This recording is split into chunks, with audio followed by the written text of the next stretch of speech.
Comenzamos el último día de estas jornadas y tengo el placer de presentaros al primer conferenciante que nos va a dar una charla sobre los retos, lo tenemos ahí, en la Universidad Española, logros y nuevos retos.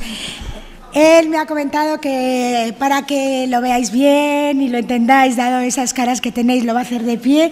Y él es titular de Economía, de Historia Económica por la Universidad de Granada. Y lleva un año así en el Ministerio y, bueno, no me enrollo y así luego le podéis hacer todas las preguntas que necesitéis. Bueno, buenos días. Es la Subdirección de Coordinación y Seguimiento Universitario, que probablemente eso no suene de nada, pero lo que sí os puede sonar es el SIU, el Sistema Integrado de Información Universitaria. Pues eso está dentro de mi subdirección, entonces eso creo que es sumamente interesante. La otra parte, lo de que es la coordinación, cómo se pelean los rectores y los vicerrectores de las distintas universidades, eso ya es menos interesante. Pero esta parte yo creo que es muy bonito porque vamos a centrarnos en los estudiantes y, para empezar, empiezo desde los orígenes de la universidad en España, que es la siguiente. Bueno, la siguiente es el índice. En nuestro pasado, hablo un poquito de lo que fue la universidad en España, luego la evolución económica de España hasta el momento presente y luego razono la relevancia que tiene la universidad, sus retos y la organización un poco de cómo está la universidad funcionando ahora mismo y el futuro inmediato, o sea, las cosas que se están intentando implementar en el momento presente y las conclusiones. Pasamos al siguiente. Pues como sabéis, como estamos en Castilla y León, pues la primera están celebrando 800 años, ya son unos cuantos. La segunda es esta, la de Valladolid. Creo que la fecha está correcta, 1241. Hay discusiones sobre fechas. Sobre las fechas es la bula de autorización de que empiece, arranque la universidad, por lo tanto hay discusión. Sí, en Palencia hubo unos orígenes, pero en fin, lo que está más o menos el estándar está reconocido así. Luego Barcelona, Santiago de Compostela, Alcalá, estos son, y Valencia, son antes del siglo XVI, luego Sevilla, Granada, la mía, 1531, Zaragoza, 1542 y Oviedo, 1608. Estas son las 10 primeras universidades en España, ¿de acuerdo? Pasamos a la siguiente. Estaba geográficamente distribuida estas universidades para los alumnos que se incorporaban a la universidad. Seguimos. La famosa ley Moyano. Esta es la Universidad de Valladolid. Pasamos. Estas son dos personas singulares de esta ciudad, ¿no? Miguel Delibes, no hace falta comentar nada, pero estudió en la Escuela de Comercio, y esta señora, Teresa Íñigo de Toro, Magisterio y Filosofía y Letras, muy distinguida aquí en Valladolid, y aquí lo que recalco y destaco, que estudiaron, ¿vale? Seguimos. La universidad era de élite, de muy pocos estudiantes. Todavía a finales del siglo XIX, tan solo 17.000 alumnos en toda España, ¿de acuerdo? Valladolid tiene más en la actualidad. Y sobre todo la carrera que se estudiaba era Derecho. Eso era lo dominante. Madrid era el centro donde casi todos iban, Oviedo solo 400 alumnos y el gran cambio se va a producir justo a finales, bueno, el último, desde 1960 es cuando cambia el número de alumnos en la Universidad Española. Pasamos a la siguiente. Esto es de Gabriel Tortella, un profesor de Historia Económica, y ahí, malamente haciendo una foto al libro, pues se ve los pocos alumnos que había hasta los años 60. Entonces, en los años 60 es cuando empieza a crecer sustancialmente el número de alumnos, de estudiantes. Pasamos a la siguiente. Esto es desde el año 85 hasta el 2017, que son los datos que tenemos en el SIU. Todavía el mes próximo saldrán los siguientes, el avance, y vemos cómo había más de 800.000 alumnos en 1986 y ya en los en el siglo XXI se mantiene más o menos entre millón y medio, 1.600.000, 1.400.000, la media es 1,5 millones de alumnos. Por lo tanto, ¿cuál es la conclusión lógica que habrá que hacer?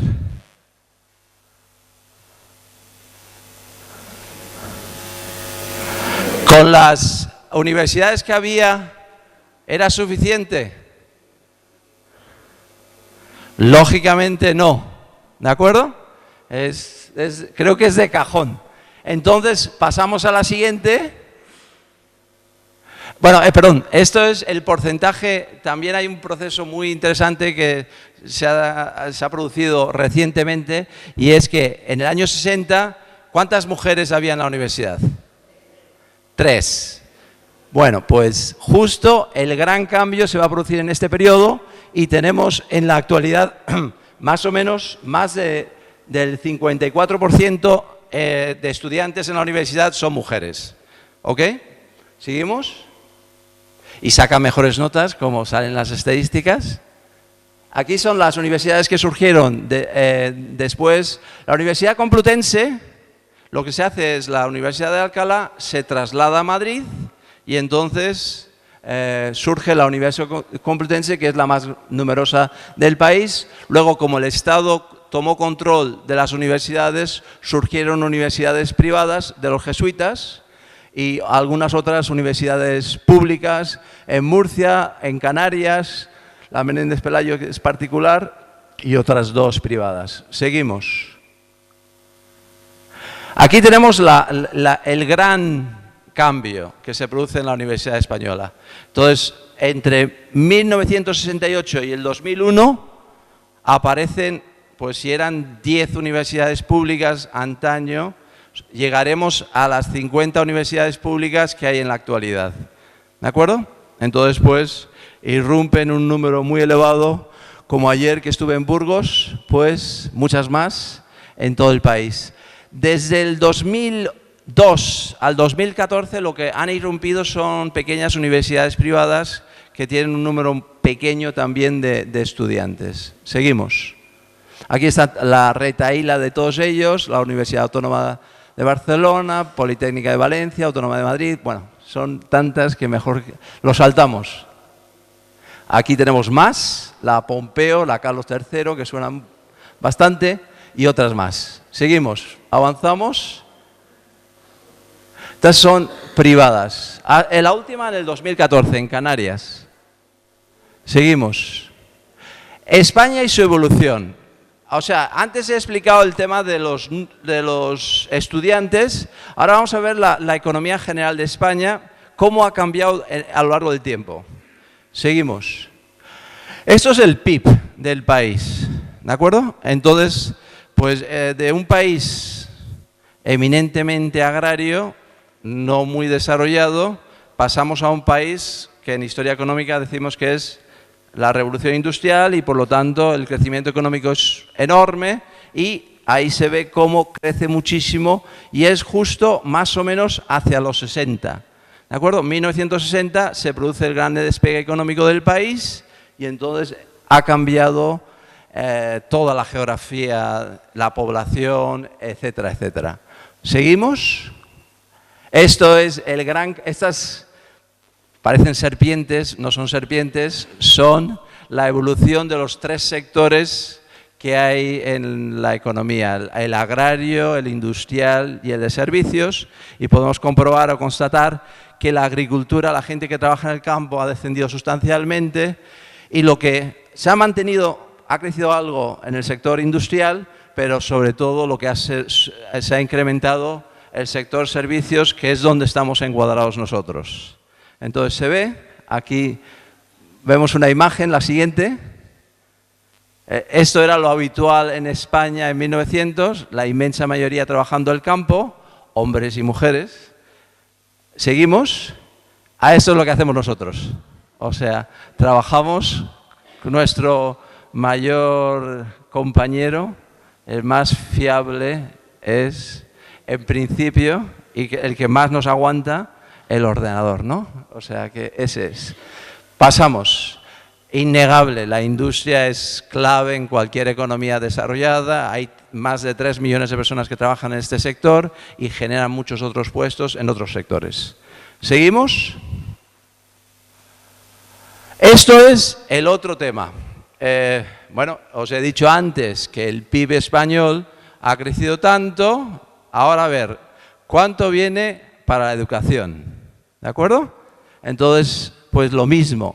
Se ha incrementado desde los años 60 lo que se destina a educación. Nosotros, y bueno, ahí está hasta el 2000, que hubo un recorte porque entrábamos en el euro. Seguimos en el siguiente, que llega hasta la actualidad. Esto es todo la educación, ¿eh? No solamente la universitaria. Y vemos al final del 2010 los famosos recortes, que lo hemos sufrido todos. ¿Vale? Yo estaba en la Universidad de Granada hasta hace un año, un poco más, y se ha palpado todo este proceso nada agradable. Y bueno, pues ahora esperemos que, bueno, de hecho se está incrementando la inversión en educación universitaria. Seguimos. El momento presente. Aquí vamos a utilizar los datos que suministráis cada una de las universidades, que luego pasa a la comunidad autónoma y llega al SIO. El siguiente. Aquí, esto está en la web, ¿vamos? Esto es porque la gente, pues muchas veces lo visual es mejor y entonces entra con mayor facilidad. Entonces ahí tenemos reflejado, pues, en primer lugar, los grados, 2.854 grados en toda España, luego los másters, habrá que poner 3.539, ¿no?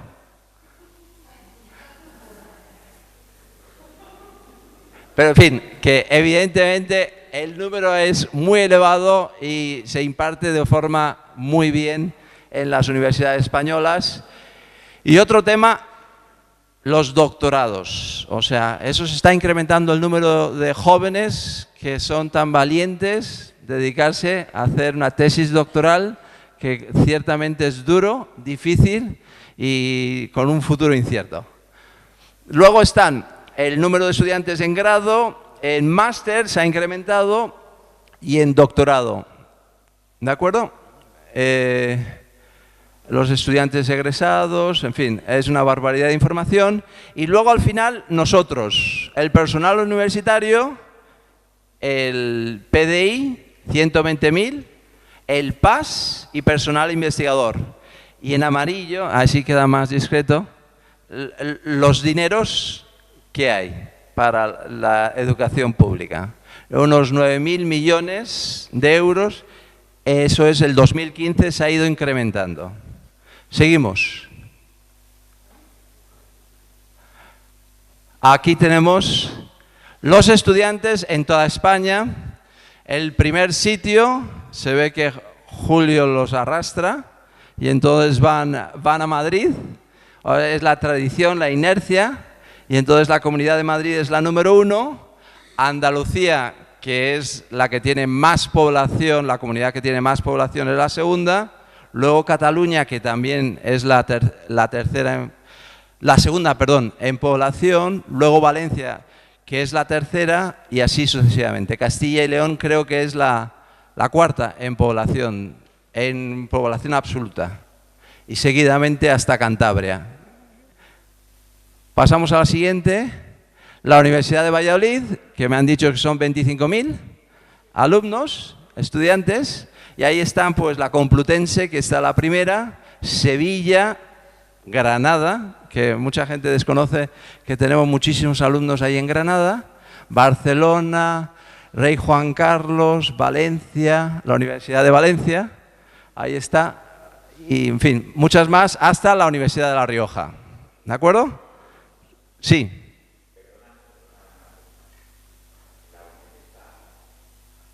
Sí, la UNED en la anterior. Pasa a la anterior, la UNED, la cuarta. O sea, las otras eran universidades presenciales, ¿de acuerdo?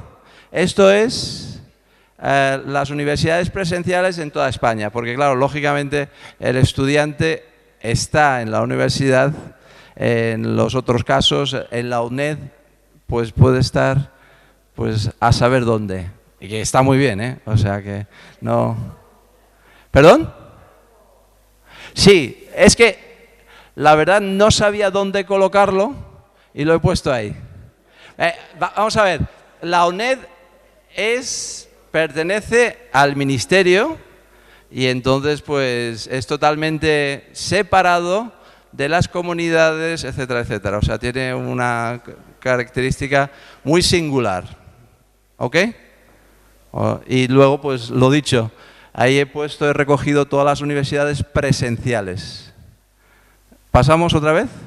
Te agradezco la pregunta porque es un tema delicado. Seguimos. Ahí están todas. Hombre, como son muchas, pues entonces las recogemos, las agregamos, las sumamos y son 8, pasa a la siguiente, son 8 de menos de 10.000 estudiantes, 20 entre 10.000 y 19.000. Para un simple dato, Harvard tiene 13.000 alumnos. O sea que el número puede ser importante, pero tampoco tan importante. ¿De acuerdo?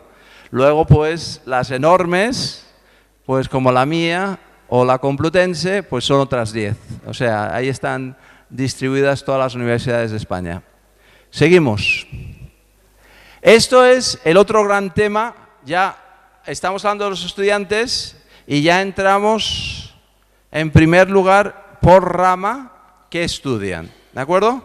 Y el león se lo llevan las ciencias sociales y jurídicas. ¿De acuerdo? Derecho sigue siendo algo que atrae muchísimo, pero además está ciencias económicas, la enseñanza, educación, efectivamente, etcétera. Luego, lo que ingenieros, afortunadamente tenemos muchos, artes y humanidades, pues solo un 10%, de ahí procedo.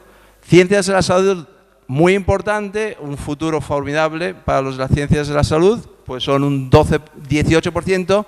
En ciencias faltan estudiantes, o sea que ahí puede crecer. Y seguimos al paso a la siguiente. Esto es por género, ¿de acuerdo? Aquí vemos claramente que las mujeres están en todas las ramas por encima, salvo una. Las ingenierías, todavía las mujeres se resisten. Mi hija ha hecho teleco, o sea que lo normal era tener muy pocas chicas y casi todos eran chicos en su clase. Pero vamos, eso supongo que con el tiempo irá cambiando también. Pero vamos, en ciencias de la salud, en educación dominante, en salud también, en ciencias jurídicas, sociales y jurídicas también, en ciencias está equiparado. ¿De acuerdo? Estos son datos del 16-17, del curso pasado. Los estudiantes. Esto es muy interesante que lo veamos en un pelín de largo plazo, ¿vale? Nosotros sabemos todos, esto es desde el 2007-2008, o sea, son 10 años. Entonces tenemos que todos conocemos que la población española, la población joven, ha ido descendiendo en los últimos 10 años, la tasa de natalidad ha bajado, y entonces eso es la línea de arriba, la línea presumiblemente azul.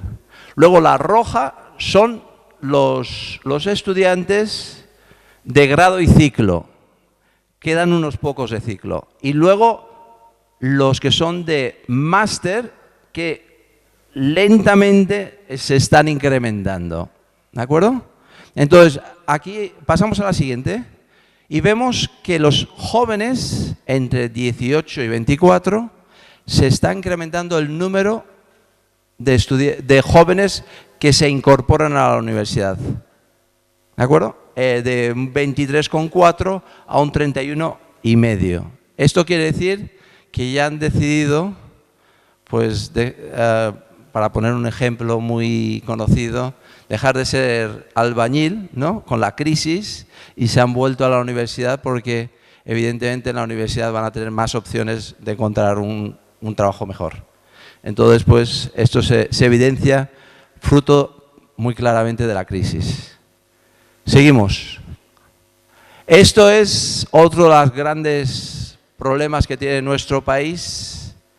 Son los chicos que en los colegios no terminan, y entonces nosotros tenemos un problema gravísimo porque ni siquiera tienen opciones de entrar en la universidad. Estamos como países de la Europa del Este en tasas de educación antes de llegar a la universidad. Seguimos. Esto es algo que ya es más que conocido, la formación en los países más desarrollados. Los jóvenes deciden ir a la universidad y ahí es clarísimo: Canadá, Israel, Corea, Estados Unidos, Reino Unido, Australia, Irlanda, Finlandia, y nosotros estamos en la media. Spain, ahí está en la media. Donde pone la OECD, ahí está España un pelín mejor. O sea que vamos en principio por la buena senda. Seguimos. Esto es lo que decía antes. Si una persona no tiene estudios, pues sus opciones de encontrar trabajo y sus opciones de tener un salario mejor se reducen significativamente. Aquí tenemos Spain, el rojo. Tenemos una tasa de paro muy elevada comparado con la Unión Europea y los 28 países de la Unión Europea. Entonces, el nuestro siempre sale con más tasa de paro, ¿de acuerdo? Pero claramente los que son de sola educación primaria, las opciones de paro son más grandes. Si tienen estudios de bachiller, sus opciones de paros se van disminuyendo, y si son de estudios superiores, pues sus opciones de encontrar trabajo son mayores. Sigue siendo muy elevado porque es en torno a un 10%, mientras en los otros países está en torno al 5%. Seguimos. El doble.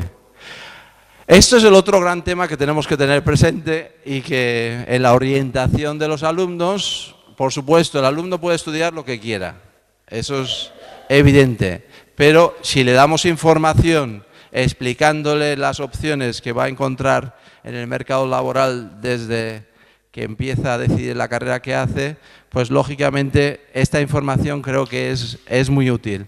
Entonces, estudios y empleabilidad. Entonces hay carreras muy bonitas, pero tiene que tener bien presente que las dificultades para encontrar empleo serán mayores. Y hay estudios tal vez menos gratos, la ingeniería es el que más destaca, y que faltan ingenieros, pues que lo valore antes de considerar unos estudios. ¿De acuerdo? En el caso de salud y servicios sociales, hay pues medicina, deontología, pues tiene una tasa de empleabilidad altísima, ¿de acuerdo? Vamos a sacar los datos dentro de poco, espero, de justo la empleabilidad del 2012-2013 hasta el 2017. Ya tengo la información y estoy esperando simplemente a que se presente oficialmente por el ministro y la ministra. Entonces ya tendremos datos y os los suministraré, los datos de la empleabilidad de la cohorte 2012-2013. Entonces veremos la evolución que ha cambiado. Tenéis disponible la del 2009-2010 que está en abierto, o sea, en la web. Seguimos. El KEDU, que espero que lo conocéis y que lo utilicéis y que lo recomendéis a los estudiantes, porque ahí está la información del 9-10 y pues se ve todas las carreras, se ve por las universidades, etcétera, etcétera.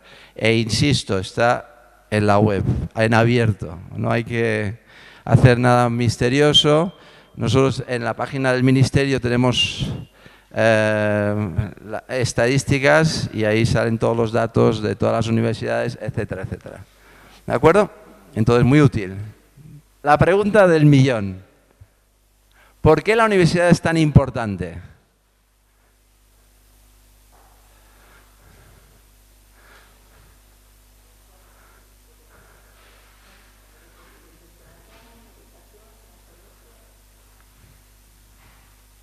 Bueno, está diciendo los tres pilares de lo que es la universidad: educación, investigación y transferencia. Pero uno más agregado, ¿cuál es? Eso debería. Motor de la sociedad. Sí, y en economía lo tenemos recogido en el siguiente. Perdonad que yo soy de la Facultad de Económicas y entonces tenemos un enfoque económico, pero también en otros elementos que son muy importantes para el desarrollo de la economía, pues todo lo técnico, sanitario, etcétera, etcétera. O sea que un hombre educado bueno, esto es Adam Smith de 1766, cuando se inició la Revolución Industrial. Entonces es cuando los estados se dieron cuenta de que la educación era importante porque generaba dinero, ¿vale? Los estados, como siempre, muy interesados, ¿no? Entonces, un hombre educado a expensas de un gran esfuerzo y de mucho tiempo puede ser comparado a una pieza de maquinaria cara, ¿de acuerdo? El niño empieza con 3 años y termina más o menos con 24 años. O sea, el tiempo es muy largo, o sea, es un proceso larguísimo. Y lo que sí es cierto, que esta persona tiene unas capacidades y unas cualidades muy superiores, si lo hemos hecho bien, a una persona no formada. Y ahí vamos a seguir. ¿Este señor os suena? Gary Becker, Premio Nobel de Economía. Este señor es el que ha enfatizado, ha dado la relevancia que tiene el capital humano, ¿vale? Y que es, como Julio ha dicho, el motor de la sociedad y el motor de la transformación de la sociedad en otros parámetros sociales, etcétera, etcétera. Seguimos.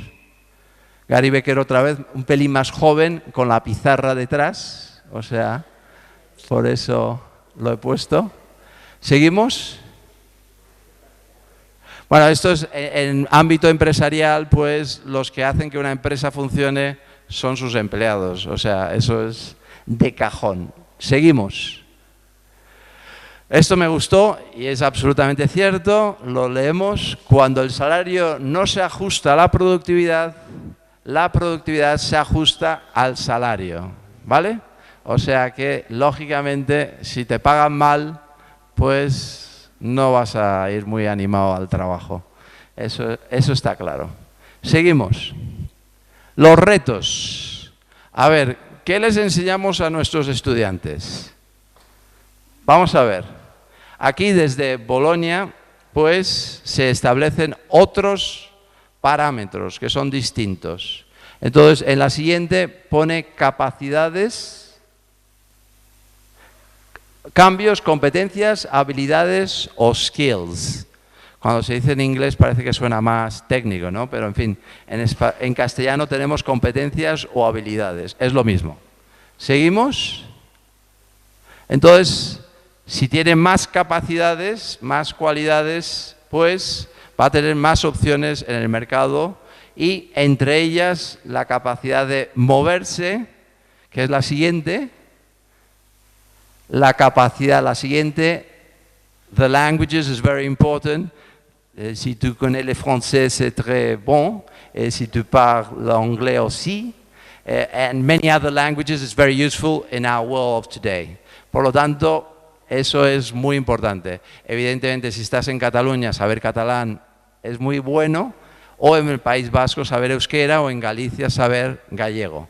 Eso te facilitará muchísimo tu inserción en la sociedad.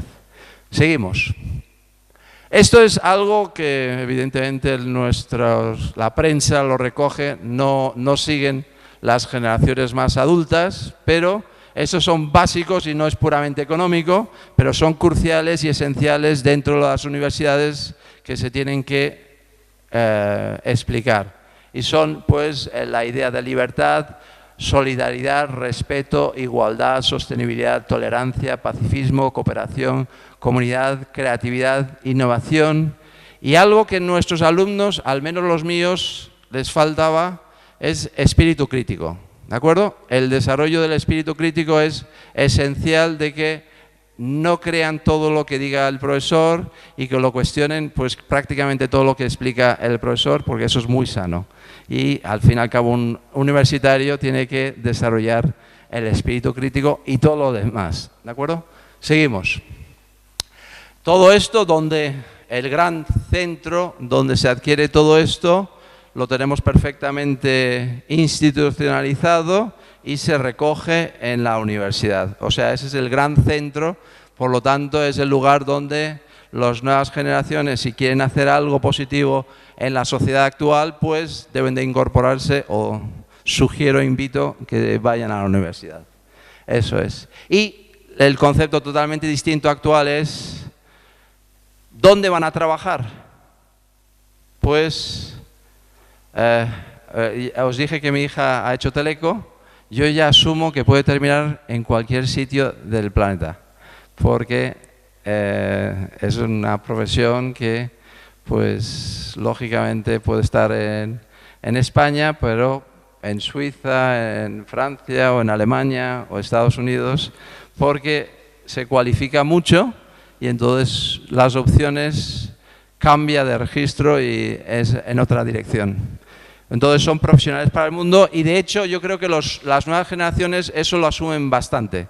O sea, que ya entienden que pueden haber estudiado en un sitio y acabar, pues, en otro sitio de España o fuera de España. Seguimos. El mejor valor es el capital humano. Tema pendiente, mejorar la inserción laboral de los titulados. Por eso estamos trabajando en ello, para dar la información que luego esperemos que vosotros lo trabajéis y lo tratéis. Luego, la implantación de nuevos grados. Los nuevos grados tienen que ajustarse a lo que la sociedad, que está cambiando rápidamente, pues se adecúen más para las nuevas generaciones. Seguimos. En el plano económico, pues, buscar nuevos mecanismos de relación entre la empresa y la universidad. ¿De acuerdo? Hay universidades públicas en Estados Unidos que más de la mitad de su financiación es vía privada. ¿De acuerdo? Entonces, pues, eso es un tema que tal vez habría que desarrollar. Y luego, lo que está ocurriendo en la prensa, pues, daña seriamente esta idea, mejor valoración social de lo que significa la universidad para el progreso, y es justo lo que había dicho Julio, bienestar futuro de una sociedad. O sea, que en conjunto los estudiantes pueden aportar más a la sociedad. Seguimos. Estos son simplemente 2 o 3 casos que he cogido, que son muy llamativos y que recogen otro concepto que ya hablaba Gary Becker y otros expertos en capital humano, que es no solamente el estudiante es importante, sino el entorno familiar. ¿De acuerdo? Entonces, Larry Page, ¿os suena? Google. Este fue el inventor de Google con otro señor. Entonces, destaco el entorno familiar porque su mamá era Gloria Page, profesora de programación en la Universidad de Michigan, y Carl Page, profesor de Ciencias de la Computación e Inteligencia Artificial en 2 universidades. O sea, 2 profesores universitarios que crean esta criatura. ¿Vale? A ver, seguimos. Este se graduó, esto es él, Larry Page, también estudió grado en Ingeniería en Computadores, Universidad de Michigan, y se doctoró en la Universidad de Stanford.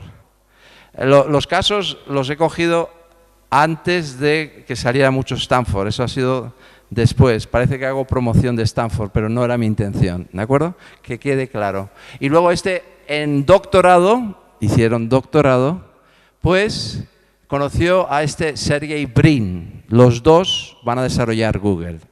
Entonces, que se creó hace 20 años, en 1998. Este es hijo de la investigadora Eugenia de Goddard Space Flight Center de la NASA y del profesor de matemáticas de la Universidad de Maryland, Mitchell. Grado en Ciencias Matemáticas y Ciencias de la Computación y doctorado en Stanford. ¿De acuerdo? Y luego la friolera, lo que ganan estos dos chicos, como yo soy más mayor que ellos, son chicos, tienen 44 el año pasado, pues 46.100 millones de dólares. Y el otro 44.800 millones de dólares. Snap, este es más jovencito y ya con 27 añitos, pues ya gana 4.000 millones de dólares y su compañero de fatigas también. Los padres abogados y estudió en Stanford. Y el otro es padres funcionarios y grado en Matemáticas y Ciencias de Computación en Stanford también, 3.000 millones de dólares. Y he cogido una chica que a los 30 años, esta abandonó, no terminó en Stanford, 1.000 millones de dólares con 30 años en su declaración de la renta. ¿Vale? Seguimos. Por supuesto, pasamos a la siguiente, la organización de la universidad en España. Esto es simplemente los brochazos porque la Universidad Española ha cambiado mucho en su organización, ¿de acuerdo? Muchas veces lo que tenéis que culpar es a los rectores o los vicerrectores y menos al ministerio, por eso aprovecho. Lo siento, ¿eh? Ya que tengo el micro. Vamos a ver, pasamos a la siguiente. O sea, justo lo que ha dicho la vicerrectora de estudiantes de la Universidad de Zaragoza, tenemos 3 ejes: educación, investigación e innovación. ¿Vale? Seguimos. Eso es de lo que se trata aquí en la universidad. Tenemos que ser conscientes de que los chicos que estamos formando pueden terminar en cualquier lugar de Europa, de la Unión Europea. Por eso os damos tanto la plasta con los temas de que los grados tienen que ser verificados, que las agencias tienen que decir si están de acuerdo con los criterios, porque hay unos criterios que tienen que ser homologados a nivel español, pero también a nivel europeo, ¿de acuerdo? Las agencias de calidad también son examinadas con criterios europeos, ¿de acuerdo? Entonces, pues, Espacio Europeo de Educación Superior. Insisto, los graduados en cualquier universidad tienen derecho a trabajar en cualquier lugar de la Unión Europea con el grado que tienen o el máster que tienen. Entonces, pues, eso es relevante tenerlo presente. Los ECTS, ya lo sabemos todos. Seguimos. Lo anterior, el Pacto de Estado Social y Político por la Educación, fomentar la educación, la innovación y la investigación, pero como ya lo conocemos, pasamos. Esto es los elementos que configuran la universidad. Tenemos, por un lado, el Consejo de Universidades, que vela por la calidad de los grados y los másteres en toda España, ¿de acuerdo? Son los rectores los que están en el Consejo de Universidades bajo la presidencia de Jorge Sainz, que estuvo ayer, ¿de acuerdo? Que es mi jefe. Luego, en la Conferencia General de Política Universitaria están los directores generales de la universidad, Pilar Garcés, ¿no? Aquí en la Comunidad de Castilla y León, pero esos son los que dan los dineros. Y lo hago en plan andaluz, dineros. O sea, ellos son los que tenéis que pelear para conseguir más recursos para la universidad. ¿De acuerdo? Luego el Consejo de Estudiantes, Consejos Sociales y Agencias Sociales y Económico. Y me falta aquí, en este cuadro, las agencias de calidad, que son en total 11 en todo el Estado. ¿De acuerdo? Y, como veis, los dineros, la Conferencia General de Política Universitaria, las consejerías de educación, los rectores son los que deciden, y entonces el ministerio, ¿qué hace? ¿Cómo? Regula. La normativa, la legislación. ¿De acuerdo? Básicamente lo que nos dedicamos ahora es legislar, nada más. ¿Queda claro? Hombre, hay casos excepcionales, la UNED, que pertenece al Estado. ¿De acuerdo? Seguimos. Esto es lo mismo, avanzamos. El futuro inmediato. Esto es novedad. Ahora os voy a contar unas pocas novedades que se han producido este año y directamente toca al Ministerio. Estas son las ayudas Beatriz Galindo que han salido hace una semana, creo. Por fin, después de un largo proceso interno para conseguirlo. Y lo que se intenta, lo que se busca es captar talento que se ha ido de España durante la crisis. ¿De acuerdo? Entonces esto es lo que se está persiguiendo. Hombre, yo creo que es bastante atractivo para los investigadores de fuera porque al investigador senior se le va a dar 90.000 euros de sueldo y al investigador junior 45.000 euros. Entonces yo creo que eso puede ser interesante a lo largo de 4 años y luego el compromiso de esa universidad de que forme parte del claustro esos profesores que vienen de fuera. ¿De acuerdo? Seguimos.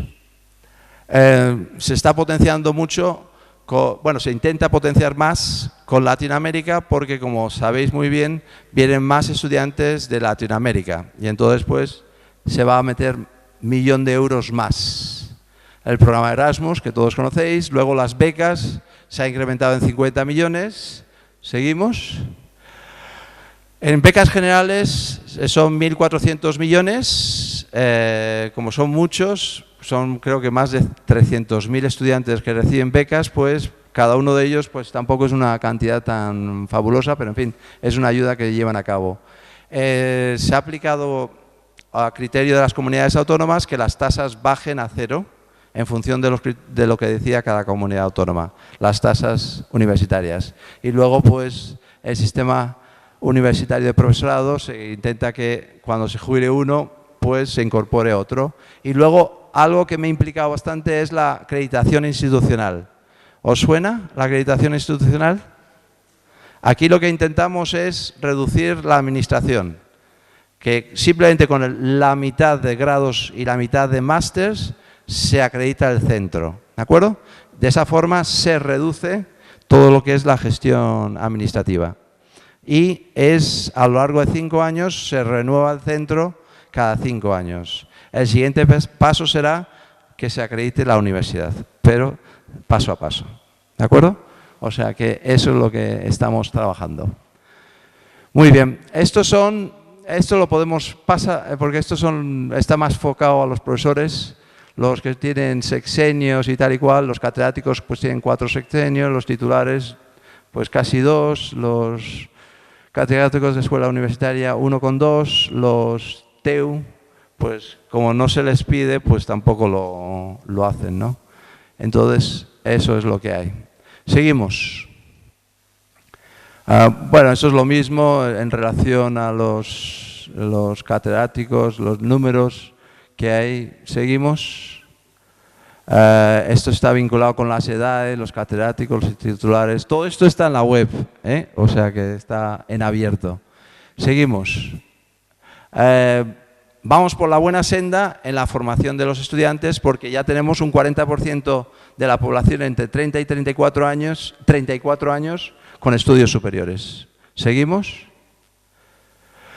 Esto es lo que se intenta con los profesores. ¿Seguimos? Conclusión.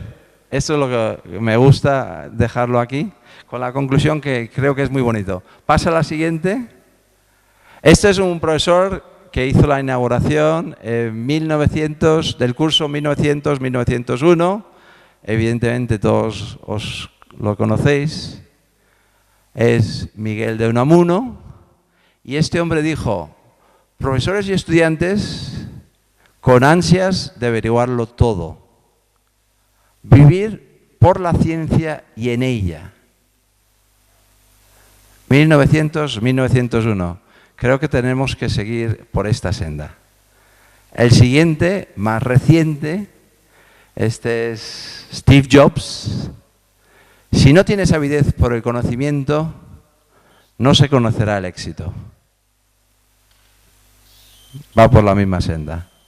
Y por mi parte, gracias.